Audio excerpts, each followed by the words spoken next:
Okay, so we're going to look at the the second half of the Industrial Revolution here. And so if you didn't watch the first video, please go back and do that. And then the second lecture here will be over the spreading of the Industrial Revolution. So when we look at the Industrial Revolution, really we're looking at this first part from like, I don't know, 1750-ish until 1870, and that's going to be controlled by Britain. The British are going to control most of what's going to happen. It's going to center around this idea of textiles, of creating fabric and shirts and those types of things. And it's this shift from handmade items that you wear to machine made items. Britain is going to be out in the forefront, and it's going to center around that. It's also going to center around this idea of steam power and iron. Iron for railroad ties and for construction and those types of or railroad tracks and construction and those types of things. And the second section of the Industrial Revolution is really going to be from 1870 onward. And you could make arguments that we're still experiencing parts of the Industrial Revolution even to this day. Um, but you're going to see new industrial powers, specifically Germany and the United States, France to a lesser degree. You're going to see the shift away from iron to a much stronger, more durable metal and steel. And you're going to start to see companies start to reorganize themselves away from proprietorships or partnerships into what we would refer to as modern day corporations. And so that's really what we're looking at here with this second slideshow. To get steel, we invent Henry Bessemer comes up with or perfects a process that's been around for a while, and renames it after himself. Basically, it's called the Bessemer process. In 1856, he creates a situation where you melt down iron ore at a specific temperature. You blast a large amount of oxygen into the molten iron, and there's a chemical reaction that takes the imperfections out of iron and leaves you with steel, which makes a lighter, stronger, more durable product than iron. And so all of a sudden it takes before this you could make steel, but it was much more costly and time intensive. After the use of chemistry and the Bessemer process, steel production becomes less costly, and steel becomes preferred medium of construction. Okay. It also allows us to make more steel, and it makes making more steel cheaper. And so we have something that's referred to as economy of scale, in which if you make a ton of a product, a lot of a product, you can make it cheaper the more something you make. And so it's pretty easy to understand. Like if you make let's say you're going to build one car in your garage, like as a hobby. That one car is going to cost you a fair amount of money to do. But if let's say you're Ford or GM or whatever, and you make millions of cars a year, it's going to be a lot cheaper for you to make a car per unit than if you're just going to make one by yourself. So kind of keep that in mind when we look at this. So the more steel people make, the cheaper it gets, the easier it is to use. And steel is going to be used for things like railroad tracks and bridges and buildings. We're going to be able to build skyscrapers much higher than just 10 or 12 stories high. Steel is going to be produced cheaper, and it's going to lead to longer lasting rails, stronger bridges, very tall buildings, skyscrapers. It's going to create more jobs, and it's also going to create this new wave of urbanization that's going to take place after the 1870s. Really, from the 1870s, really right up until the First World War, and maybe even after. People are going to move to the cities for construction jobs and for steel jobs that relate to or revolve around the building of steel. Talked about this before. Really, before the 1800s, only Britain has real factories, and Britain tries to control their intellectual properties as closely as possible. And you end up with this period in which other nations are sending industrial spies to England, trying to steal, you know, machine designs, factory layouts, those types of things. And some of the Belgium's able to get some things out. The United States is able to get things out, but it's just It's really kind of an interesting period in time where you think of spy as kind of like James Bond going in and doing different things, but really what these guys are doing is they're going into factories and they're doing pictures and they're drawing pictures in their head and going back to their hotels at night and drawing little scale drawings of machines, trying to figure out how things work and how they can be reconstructed um, in other countries. Okay, so notes are going to say Germany, France, and the United States are all going to become major players in this race for industrialization. That's true. France probably to a lesser extent, again because of their belief in this artisan system and the belief in like handmade goods and just the strength of a belief in items that are, I guess, higher quality than mass produced goods. But the United States and Germany are all going to do this. They have all three, France, the United States, and Germany, have more coal and iron and other resources than Britain. They have more land. They have access to different things. And we talked about the spies, right? And so by 1900, Germany and the United States is actually going to outpace the rest of the world, including Britain, with its industrial output. And so this is going to be interesting because when you get into the Second World War, or the First World War, and even the Second World War, both of those wars are going to be won by industry, the ability to mass produce goods, and so your ability to make stuff is going to dictate your success on the battlefield.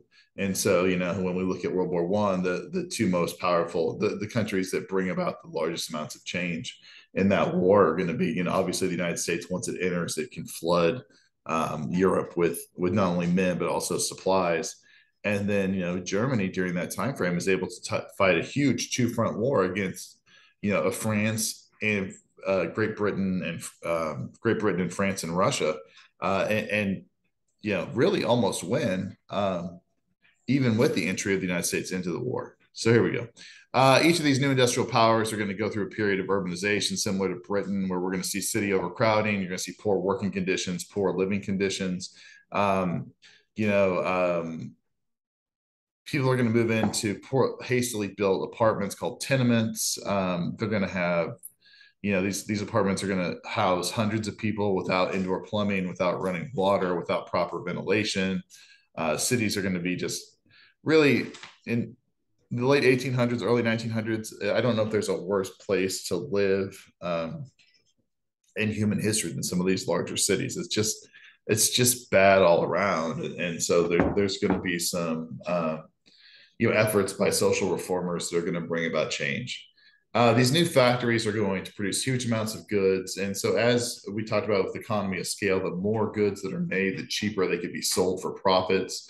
And as goods start to fall, the price of goods start to fall, then people can start to afford new things. And so people can start to afford, store-bought clothes or even, store-bought food. They can start to afford luxury items. Once we get past the 1900s, you're going to see like the development of mass entertainment like radios and things like that.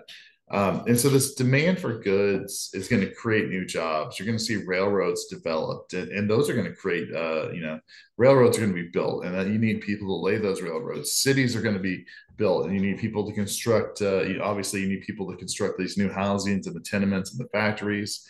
The factories themselves are going to employ new people, and as more factories are developed and more items are industrialized, then it's going to lead to more jobs.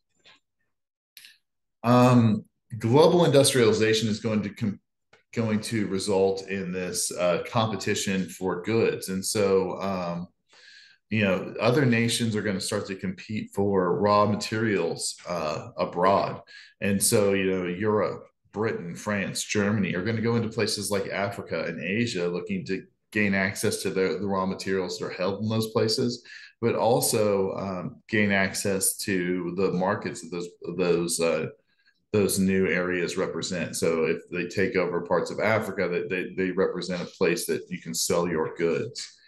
Japan is going to be kind of the anomaly in Asia, and the fact that when it opens for trade with the West, it doesn't necessarily open for trade for in consumer goods. It's not trading for cottons and textiles and those types of things. Actually, what they're trading for is industrial technology, and so they're going to industrialize very, very quickly. They begin trade with the West in the 1850s with the United States, opening Japan for trade. And by the year 1900, Japan is, at least a major regional player, if not a global player, in this race for imperialism. Some of the nations are going to get left behind. Russia, Austria, Hungary, the Ottoman Empire are going to get left behind in this industrialization due to political and social conditions. Just due to the fact that there's such a, Russia's such a large country and it's agriculturally focused that, and it doesn't have the education program. It doesn't have I guess, the cultural background of entrepreneurship and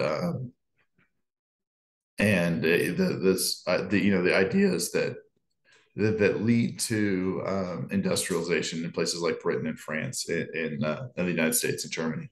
Russia just lags behind, and you can really see the effects of not industrializing uh, by the time we get to the First World War, which we'll discuss here shortly. So, anyways, steel is the most important factor, but chemicals are probably going to play the second most important factor during the Industrial Revolution. Chemicals are going to make lives better for people. Aspirin is going to be invented during this time frame, and it's going to be a huge help in pain relief. Perfume is going to be mass produced, and it's going to make people smell better. I put makes people less stink, and that was always when I had kids, we would always joke that the kids were stinky. Soap is mass produced. Now, soap had been around since the dawn of civilization, but like it's not a common commodity. It's kind of difficult to make. You need animal fat and lye and time to make it. Now, all of a sudden, soap is mass produced, and it's cheap, and you can buy it, and so like it's going to reduce infections and sickness, and people are going to live longer. Chemical fertilizers are going to be created to increase agricultural outputs, which is going to further lead to a reduction in the need for agricultural labor. If you can grow more food per acre, then you don't need as many people working, and so that's going to change. Alfred Nobel is going to invent dynamite, which is going to change construction. It's also going to change the course of warfare. Um, Nobel believed that his invention was so destructive that it would end warfare as we know it.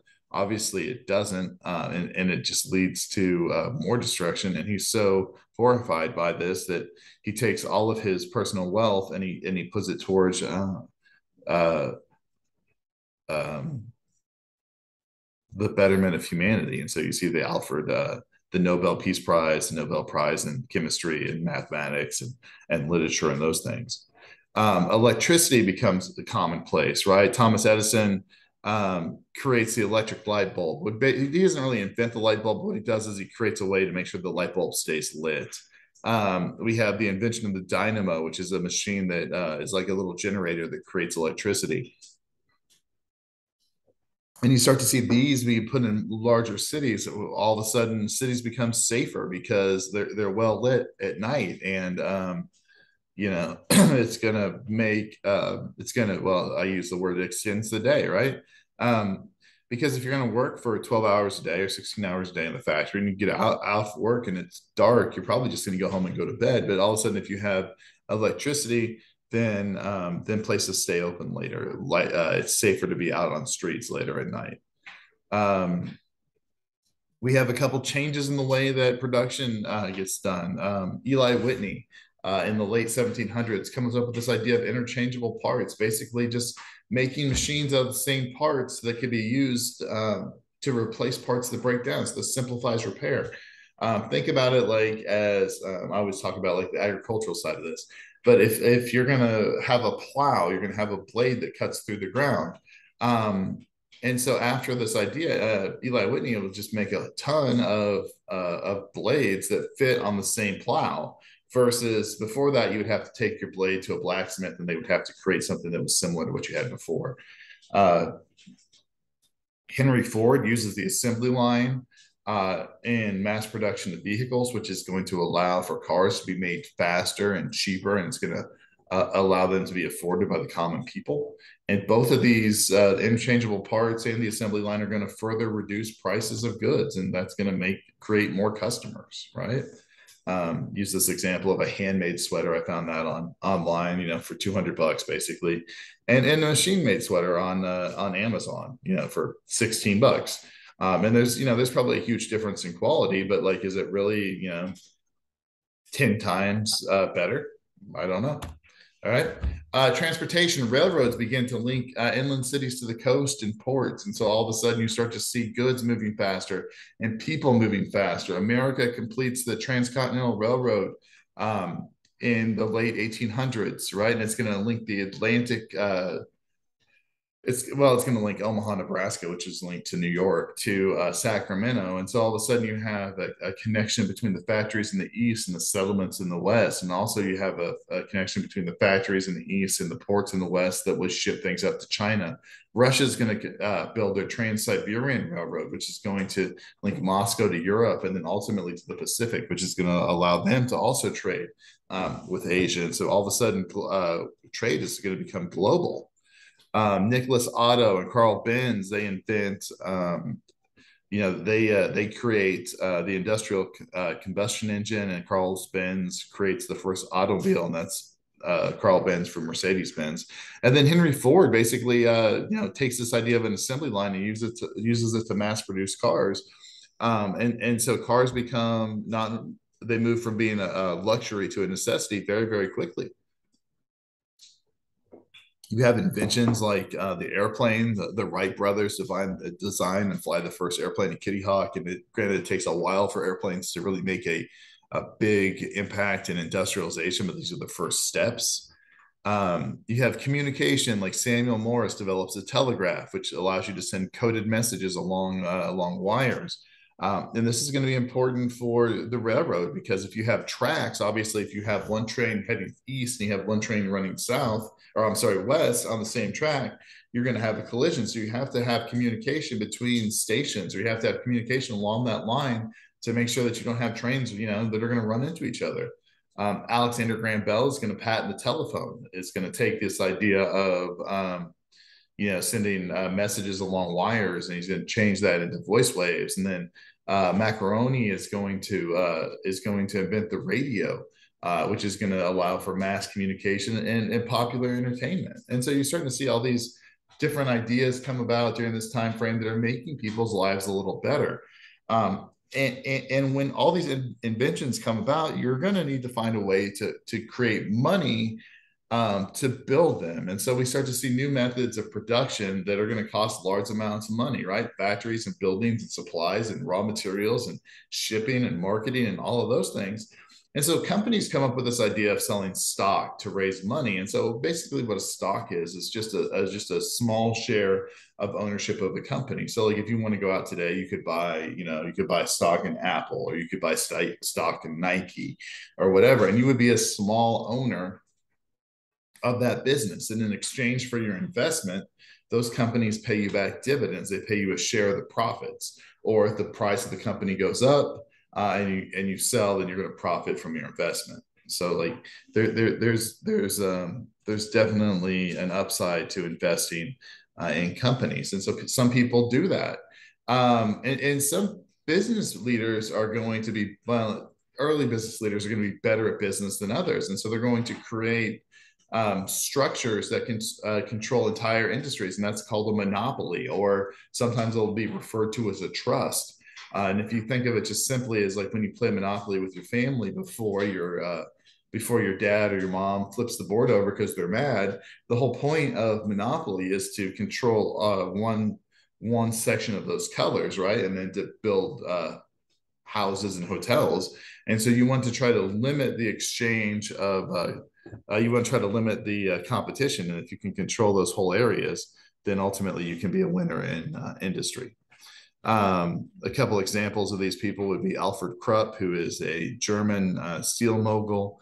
And he's going to not only produce steel, but he's going to buy coal and iron mines. And so he's going to be this idea of what we're going to refer to as vertical integration, in which he's going to control basically every aspect of turning iron into steel. But he's also he's gonna take the iron ore out of the ground. He's going to probably own transportation lines that are going to ship that iron ore to his factories. He's going to own the coal mines that provide the power, the coal to provide the power for his factories. He's going to own all of those types of things.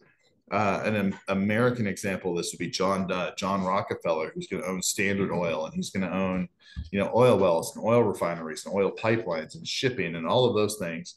And so what they're doing is they're owning every step in the process of taking that raw material and turning it into a finished good, and they're making profit along each step to the point that by the time that product gets out to market, but they've made their money 2 or 3 times over. And so this idea of vertical integration is just a method in business in which you control every step in the process of turning the raw material into a finished good. And most companies today are somewhat vertically integrated. Ruthless business leaders destroy their competition. Rockefeller is one of those examples where he would he would undersell his product to run a competition out. He would use illegal rebates from shipping on railroad companies to lower his price, and so he would run out competition. And then once there was no competition in the market, he would jack up his prices. Some people are going to see this as just captains of industry. These people are really smart and brilliant, and they're doing great things. And other people are going to see them as just corrupt business people. And you're going to start to see governments create laws to limit, monopolies and predatoristic business practices. Okay. And so when you look into this, you're going to see a lot of the Industrial Revolution is going to bring a lot of change about the way we look at the relationship between man and the economy. We talked about the Enlightenment, where we looked at man's relationship with himself and nature, and then man's relationship with government. Well, the Industrial Revolution is going to take that one step further and look at man's relationship to the economy or money. Then we're going to have two people that are really going to kind of lead the way in this, I suppose. The first one is going to be Adam Smith, and Adam Smith is going to create this idea of capitalism right around the time of the American Revolution. As industry begins to take hold, so does this new ideas about wealth and what should be done with wealth. And so we have capitalism that becomes a commonly held belief in places like Britain and England and Germany and France. And Adam Smith believes that economies operate best when governments just keep their hands off the marketplace, just allow companies and factories and businesses to operate free of regulations. And we're going to call this idea laissez-faire, in which prices are set by supply and demand, wages are set by supply and demand, and there's very little government influence. And Adam Smith probably has a larger role in your life in America or even worldwide, than almost anybody that we talk about in this class. In capitalism, you have a division of labor. You have capitalists. These are people that invest money into a business as business owners or investors into stock. And then you have labor. These are people that labor for a wage, that are paid a set wage for their efforts. You can also have a combination of both. Like, today, most people are capitalists in the fact that they invest at least a part of their earnings in things like 401ks or retirement plans or mutual funds or whatever. And so, you're a laborer, you work for your wage, but then you turn around and hopefully you get some of your money to work for you as well. Smith believes in this idea of specialization. Before the Industrial Revolution, And most people lived on a farm, and they grew everything they needed, and anything little extra they had, they would take to trade. Well, Smith believes that, hey, you know what? If you're a farmer, then all you should do is farm, and you shouldn't do other things. You shouldn't, I don't know, you shouldn't build tables or chairs, or we'll just go with that. And so if you're really good at growing corn, you should just grow corn, and that should be your business. And then you should take your extra corn and you should trade it for things that you need, like tables and chairs. Or if you're really good at making tables and chairs, then that's all you should do. And then you should make extra, you should just take your extra tables and chairs that you make and trade them for corn or whatever you need to survive. And so like this, obviously that's a mass oversimplification, but like Smith is arguing that, hey, you know what, you can't do everything, so you should just focus on what you're best at, and that's what's going to help the economy grow the best, right? Smith believes that while governments aren't shouldn't regulate the marketplace would be regulated by a thing called the invisible hand, which basically just means that businesses are going, if left alone, businesses will act in the best interest of the consumer in order to sell more goods, or in order to protect them. So you don't need the government to regulate food, because if the government stays out of regulating, I don't know, let's say the making of bread, and you have a baker that puts sawdust in bread to make his dough go further, that eventually when the market finds out about that, people won't buy as much bread from him. Um, and I mean, there's some truth to that. There's also some truth to the fact that businesses are going to look to cut corners as much as they possibly can. Okay, in capitalism, people are able to strike it rich or go broke on their own skill or luck, and there should be no like social safety nets to protect somebody. So either you can make it or you can't. And the people that do eventually make it, they'll refer back to this, that, hey, you know what, I have some sort of a trait that makes me better adapted to survive. And so you'll take these ideas of capitalism and Smith, and you'll end up meshing them with ideas from people like Charles Darwin, and that's going to bring about change. On the opposite side of capitalism, you're going to have Karl Marx, and Karl Marx is going to see the wealth of industry and that comes about through industrialization. He's also going to see the plight of the urban poor. Marx was born in Germany. He moves to England as a young man, and he sees the Industrial Revolution through the eyes of the English. And he's very troubled by this, and he's curious on, how can we protect this new class of urban workers. And so Marx believes, ultimately, he goes back and looks at the history of Europe, and he says, hey, all history has been a struggle between the rich and the poor, the haves and the have-nots, and the rich have always benefited from the labor of the poor, while the poor gets very little in return from the rich.